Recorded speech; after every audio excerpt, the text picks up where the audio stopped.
Un agenda pas de tout repos pour le gouverneur Richard Mouyej-Monguez-Mons en cette journée de jeudi 29 août 2019. Une journée qui a enregistré de grandes audiences pour les chefs de l'exécutif provincial, d'abord avec cette délégation mixte de la Fédération du cyclisme du Congo et la Ligue, venue pour présenter au gouverneur un trophée que venait de recevoir la province du Lualaba de la part de la Fédération du cyclisme du Congo pour son sens d'hospitalité et de son accueil réservé à cette compétition. Lors de son passage dans cette province pour la 7e édition, pour remettre ces trophées présents dans le bureau du gouverneur, le commissaire général en charge du sport, Paulin Kalaou, accompagné de membres de la délégation. Nous sommes venus remettre les trophées au nom du gouvernement national et de la Fédération congolaise du cyclisme, un trophée à son excellence, monsieur le gouverneur de Lualaba. Comme vous savez, il y a peu, nous avions organisé un tour international du cyclisme de la RDC.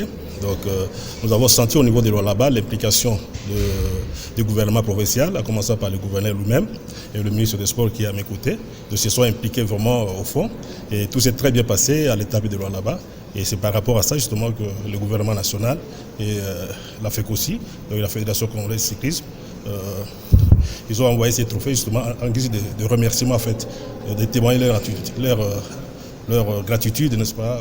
Après cette remise, le gouverneur Richard Mouyej-Monguez-Mons leur a transmis le remerciement au nom de tout son gouvernement à cette fédération nationale du cyclisme et a aussi profité de l'occasion pour remercier le chef de l'État, Félix Antoine Tshisekedi. Une autre audience, c'est celle de la fondation Vimark, venue pour présenter un programme d'accompagnement de la province du Lualaba par cette structure sur le plan sanitaire. Cette fondation vise la formation de médecins du Lualaba en Inde et l'échange d'expertise.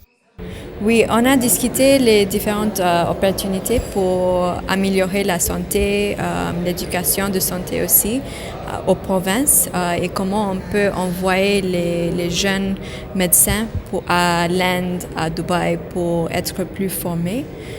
Aussi, on a discuté comment on peut aussi amener les médecins de là, ici, pour aussi faire la formation ici déjà, à l'hôpital Mongezi, les autres hôpitaux.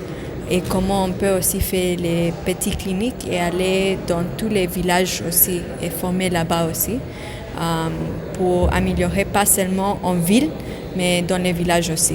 Enfin, sur la liste des audiences du gouverneur figurait aussi celle de ce digne fils du Lualaba, l'honorable Fofo Konzi, qui a voulu rencontrer le gouverneur pour les féliciter des avancées significatives observées dans cette province qui fait parler d'elle. Je voulais vous dire que je suis un enfant de Kolwezi.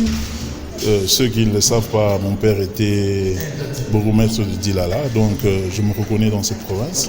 Je suis venu voir son Excellence, monsieur le gouverneur, parce que je suis député national et que dans ce cadre-là, c'est d'échanger, de parler un peu des problèmes de la population et éventuellement l'encourager dans ce qu'il est en train de faire. Comme nous disons que le Lualaba, c'est une province pilote, effectivement, nous voyons qu'il a de l'énergie. Il a des idées qu'il est en train de matérialiser. Ça ne reste pas dans les discours, mais il le dit, il le fait. Donc c'était une façon de l'encourager aussi et de lui dire merci pour tout ce qu'il est en train de faire pour notre province. L'honorable Fofo Konzi a profité de l'occasion pour visiter les bâtiments intelligents du gouvernement modernisés et construits par le gouvernement provincial du Lualaba.